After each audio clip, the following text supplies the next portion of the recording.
This is QTV Nightly News coming to you from our studios on Caraba Avenue. I'm Umudu Gajaga and thank you for joining us. First, here are the main news headlines. In a significant boost to the Gambia's Navy, President Adama Barrow today commissioned 2 coastal patrol vessels donated by Spain to the Gambia Navy. The ECOWAS Commission, in collaboration with the Ministry of Petroleum, commenced a 2-day validation on draft national strategy to promote the use of liquefied petroleum gas. The OIC Gambia Secretariat presented $500,000 worth of traffic management and logistical support to the Gambia Police Force and Immigration Department. In international news, some 44 million registered voters in the Democratic Republic of Congo are expected to cast their ballots tomorrow in presidential, parliamentary, provincial, and municipal elections. In sports news, Lionel Messi, Kylian Mbappe, and Erling Haaland are the 3 finalists for the FIFA 2023 Best Men's Player Award. The finalists for the Women's Award are Aitina Bonmati of Spain, Linda Caicedo of Colombia, and Jennifer Hermoso, also of Spain.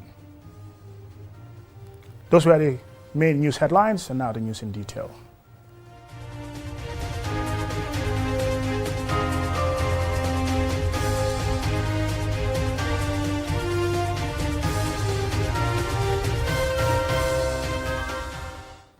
Welcome and thank you for joining us. This is QTV News. In a significant boost to the Gambia's Navy, President Adama Barrow today oversaw the handover and commissioning of 2 coastal patrol vessels donated by Spain to the Gambia Navy, enhancing maritime capabilities. And Lena Igwenyiba was in attendance and she filed this report. GNS Fankanta and GNS Jambar, the latest additions to the Gambia Navy's fleet, courtesy of Spain, mark a significant milestone, fortifying the nation's response to threats. President Adama Barrow highlights their strategic importance.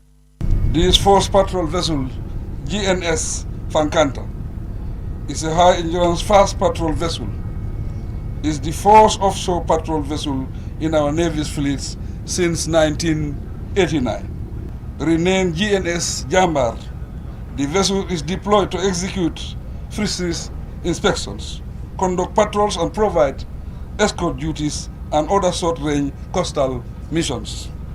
Laura Mayoral Aguilera, Spanish charge d'affaires, and Javier Moscoso of Spain's Guardia Civil both emphasized the vessel's role in addressing irregular migration, a shared concern by the 2 nations. Last week, we mourned the loss of 20 young people from Carton, and a few weeks before, it was in Bacau. Our thoughts are with the families of the victims. This is a tragedy we are going to stop together. Spain is more committed than ever to promote safe migration and fight against human trafficking. We believe that the ship we are handing over today will make a decisive contribution to our joint efforts in this area. Migration should not be viewed with a negative light, as it contributes to the development of countries. But when it comes to irregular migration, we must be relentless in our effort to save lives, for the sake of our young people who are the future of our countries. Major General Mamat Ocham, Chief of Defense Staff, expresses gratitude for the vessels and outlines their contents, emphasizing the vital role they will play in security efforts. LOMS Vessel 52, to be renamed GNS Jambar, a 24-meter vessel with an endurance of 5 to 7 days at sea and a crew capacity of 10 sailors. Secondly, a Rothman 101 class capacity fast patrol boat with a length of 30 meters and an endurance capacity of 3 weeks to 1 month at sea, with a crew of 10 and an additional boarding team of 6 additional soldiers. Together, these 2 vessels, added to the current existing capacity of the Gambian Navy, will greatly enhance our presence at sea. Serine Modunjai, the Minister of Defense, appreciates the reinforcement of the Navy with new inshore patrol vessels which will enhance security in Gambian waters. The patrol vessels and dinghies donated to the Gambian Navy could not have come at a better time.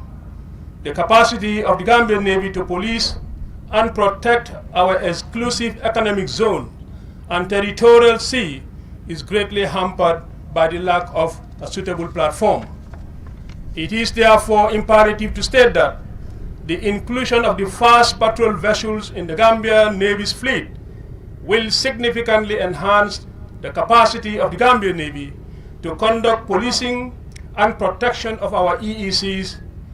The collaborative efforts between the Gambia Armed Forces and the Spanish Guardia Civil are invaluable. The vessels will engage in various tasks, including maritime security, border control, patrols, anti-smuggling, counter-terrorism, counter-piracy, fishery protection, and disaster relief. Reporting for QTV News, I am Lena E. Igwenyuba. The ECOWAS Commission, in collaboration with the Ministry of Petroleum, commenced a 2-day validation on the draft national strategy for liquefied petroleum gas promotion in the Gambia. More in this report. Access to modern cooking methods is being prioritized, according to the ECOWAS Commission representative at the forum. The traditional way of cooking using firewood and charcoal is not only a threat to the forest cover and the environment in terms of pollution, but could be harmful to those using the method, as it usually poses a health risk due to the smoke and the fire. Bayanobi Dabire, Director Energy and Mines at the ECOWAS Commission, says the Commission wants the trend to change. Modern energy services, in particular clean electricity and cooking services, is a regional, I would say, priority for all of us. Within this framework, the ECOWAS Commission, with the support of member states, has developed a regional strategy to popularize the use of liquefied petroleum gas as household cooking energy in the ECOWAS region. This aims to make LPG the preferred household cooking energy in the region by 2030. ECOWAS member states, including the Gambia, are being urged to devise strategies to implement the use of liquefied petroleum gas, LPG, a move also being championed by the World Bank for developing countries. Bayanobi Dabire urged the participants to carefully scrutinize the draft document and come up with recommendations. This draft strategy, prepared by the consultants, is based on an intensive phase of consultation with national stakeholders and in-depth diagnosis of the entire LPG chain value chains. I would like to invite all participants to deeply analyze the strategy document and to formulate observations that will improve it, drawing on your successful experience, but also your day-to-day difficulties. Our hope is that at the end of the workshop, the document will meet your approval and become the reference document for promoting LPG in the Gambia.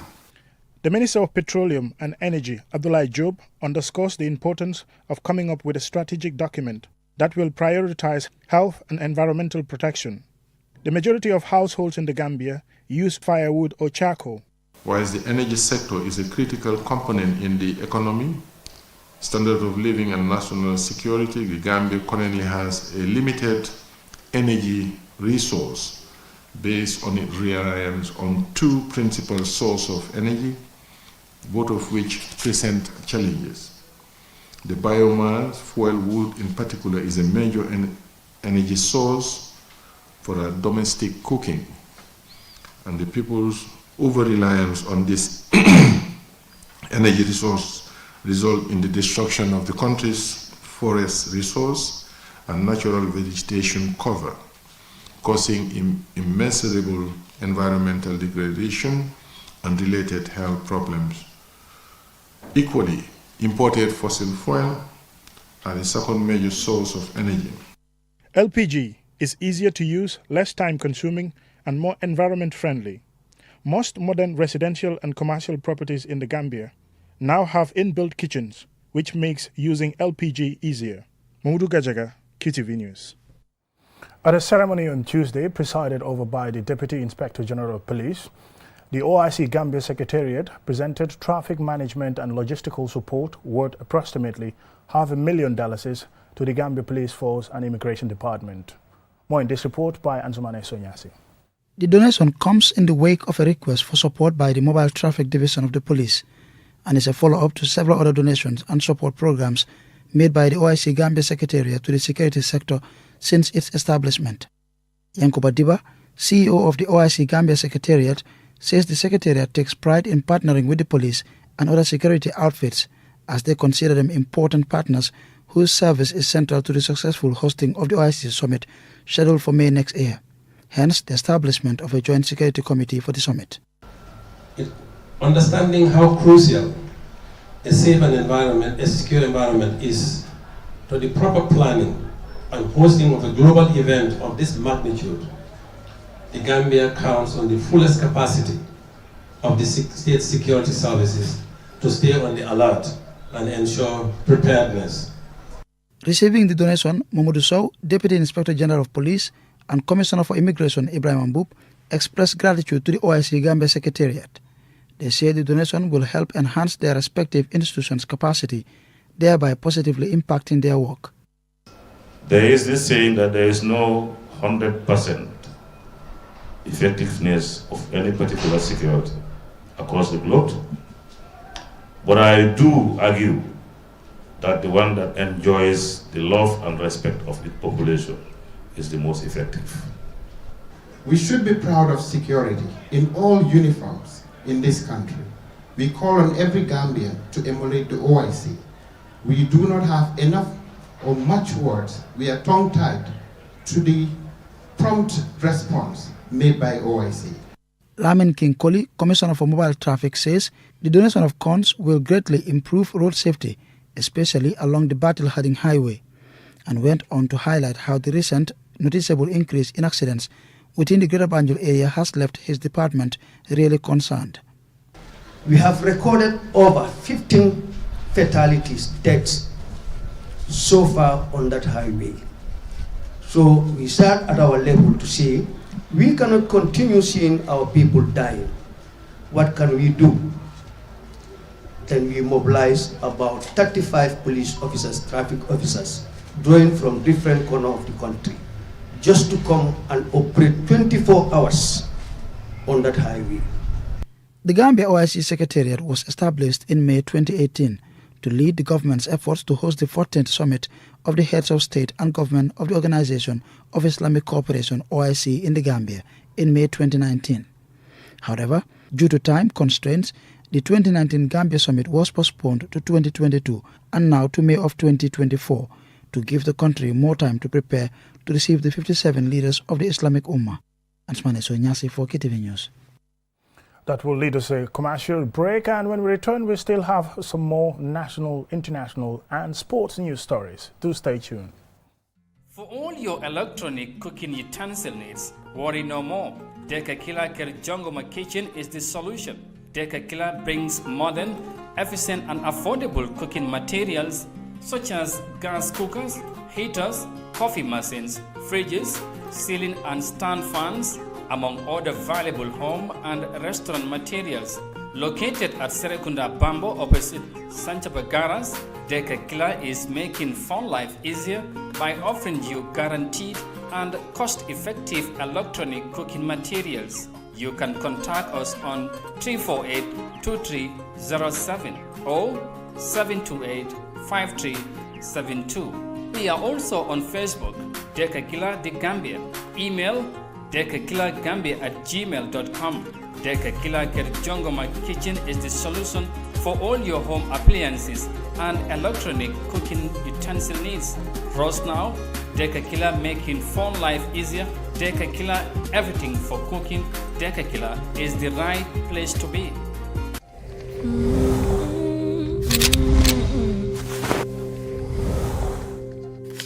ministry bunda men marta tubabu luntangol la na ado anin kesano inin janyambure sato jama sa fayno Georgetown walla be den naka jural baake sanji keme fula kabiru o sato lota kabiri ko e janjambure fobi anna ka fumma ka murusu ka bo januar karotini nani kata fotil woro wulo kan ka jural ken na yala mbodula ani mbota menu bala na ado anin kesano ma menu tara kabirin soto fengol lembang anin na alfali e tara ku kotolu menu tumbulu nyinga kenye karandalati andun ka londi jamana soto je ka menketa monsungolu bulu abekela ada tulum bendima balati woto mo kana so ya sate ku jamale bekela je ciosan tulungolu bekela jele kankuran tulungolu bekela kacalu bekela banta balto men bekela nyinin karo nin jabiroluti nyoberungolu bekela talingolu belala tiatarolu bekela kabula kulun kono ka badala borindo yayi nyum bebe kela le anin kata ayla no fangoto kan soto fengolu jibeje nyim bebe kela nyin kuolle kono.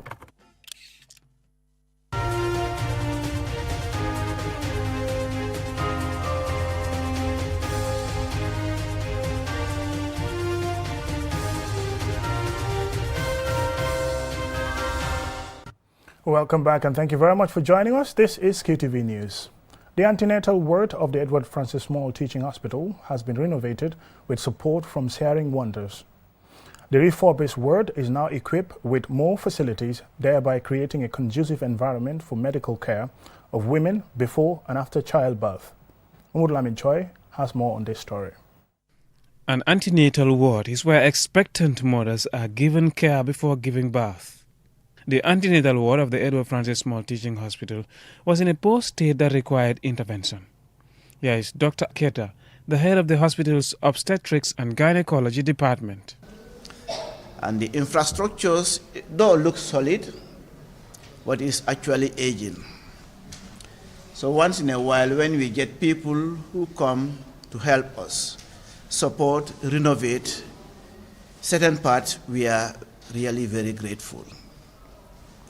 So I can't express my joy and delight to the Sharing Wonders for coming to renovate the antenatal ward.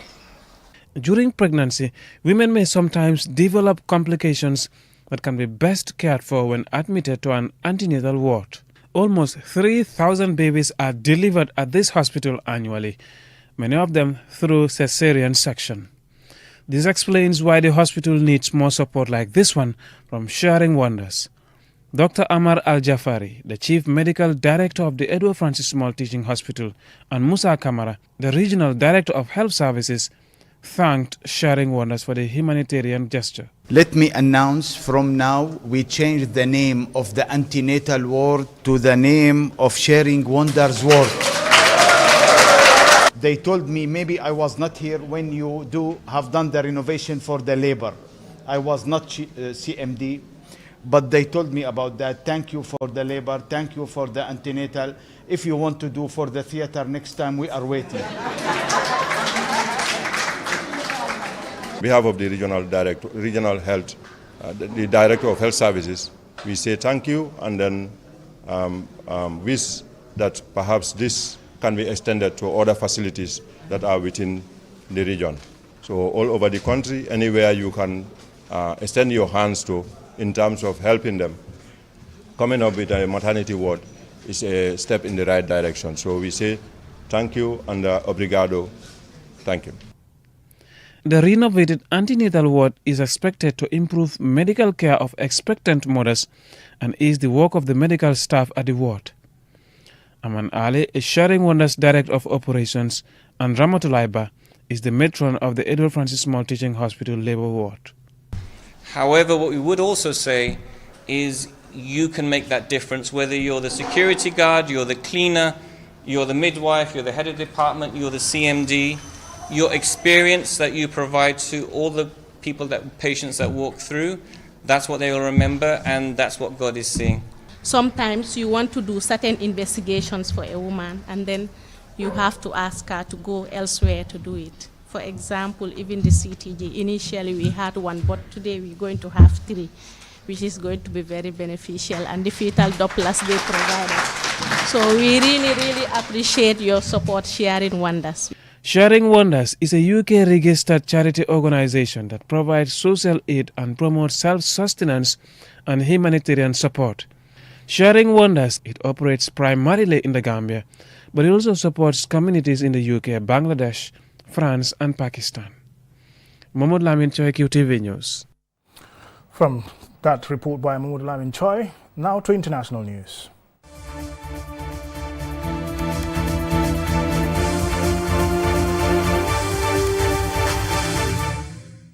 Some 44 million registered voters in the Democratic Republic of Congo are expected to cast their ballots tomorrow in presidential, parliamentary, provincial and municipal polls. The incumbent president, Felix Tshisekedi, is one of the 19 candidates vying for the presidency. Julden Jai has the rest of the story. After a disrupted 5-year term that saw great economic and political disruption, including the COVID-19 pandemic, 2 Ebola outbreaks, resurgent rebel group activity and escalating tensions with neighboring Rwanda, Tshisekedi is back on the ballot box. This time, he is vying for the presidency alongside a host of strong opposition figures, also campaigning with a lot more experience than in his first go. The presidential race is a first-past-the-post vote, giving the president, Felix Tshisekedi, a healthy chance of winning against a divided opposition. However, analysts say billionaire businessman Moise Katumbi has run the best campaign and poses the strongest challenge to Tshisekedi. Just like all the other candidates, Tshisekedi has made similar promises such as more jobs, an end to conflict in the East, and more infrastructure. The election campaign has taken place in a relatively calm environment. The incumbent held his last political rally on Sunday ahead of the Wednesday's polls in a bid to retain his seat as the leader of the Central African country. Election-related violence across the Democratic Republic of Congo risks undermining general election schedule for December 28, 2023, Human Rights Watch had said. Since early October, Human Rights Watch has documented clashes across the country between supporters of rival political parties that have resulted in assaults, sexual violence, and at least one death. Supporters of the ruling Union for Democracy and Social Progress Party have been implicated in threats and attacks against opposition party leaders and journalists. Opposition supporters have also been implicated in violence. Incidents of political violence continue to be reported. In 63 years of independence, the Central African nation has only had one peaceful transition of power. That was after Felix Tshisekedi's controversial 2019 win. Within and outside the country, there are high hopes that these general elections will mark another democratic handover, as candidates intensify campaigns to persuade 44 million eligible voters in Africa's second-largest country by size. A peaceful DRC is a priority for most Congolese and its neighbors. The country shares a border with 9 countries. Widespread violence perpetrated by multiple armed groups with varied motives has racked the country's east for about 3 decades now, leading to the displacement of 7 million people. Some 120 armed groups operate in some of their provinces, attacking civilian communities and raping women. Some seek sovereign territory, while others claim to be fighting for the rights of the marginalized groups. Despite having vast mineral resources that should make it among the richest, the country is also one of the world's poorest and has little high-quality infrastructure outside the main cities, with the Electoral Commission still struggling to distribute voting materials to more than 175,000 polling booths. As the December 28th election draws near, the polls, which could mark the second peaceful transition of power in DRC's 63 years of independence, will also be another test for Tshisekedi to see if he can again outsmart his rivals. For QTV News, I am Julden Jai. Now to sports news.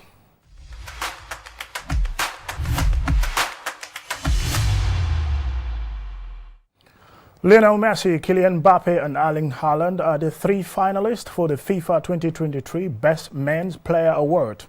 FIFA announced on Thursday.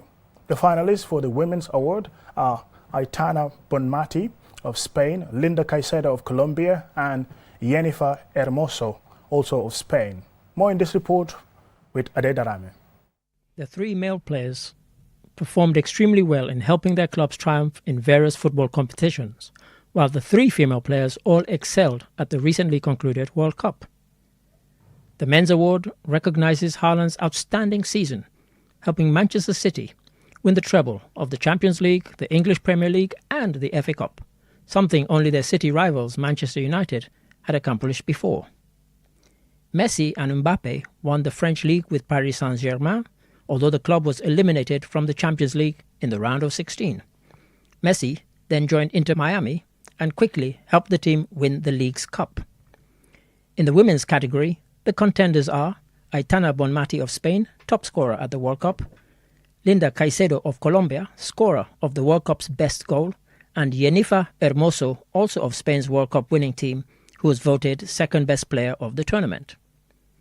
In the men's category, Champions League winner Pep Guardiola with Man City and Jonathan Giraldes of the Barcelona women's team were among the names announced in the FIFA Best Coach shortlist on Wednesday in the race to be named the world's best in 2023. Guardiola is of course among the 3 candidates, with Simone Inzaghi and Luciano Spalletti vying for the FIFA Best Men's Coach award. Inzaghi took Inter Milan to the Champions League final against Manchester City, while Spalletti led Napoli to their first Serie A title for 33 years. In the women's coaches category, Giraldes heads the candidates for the Best Coach award in women's football after Barcelona won the Spanish League and the European Champions League, having eliminated Chelsea in the semi-finals of the latter competition.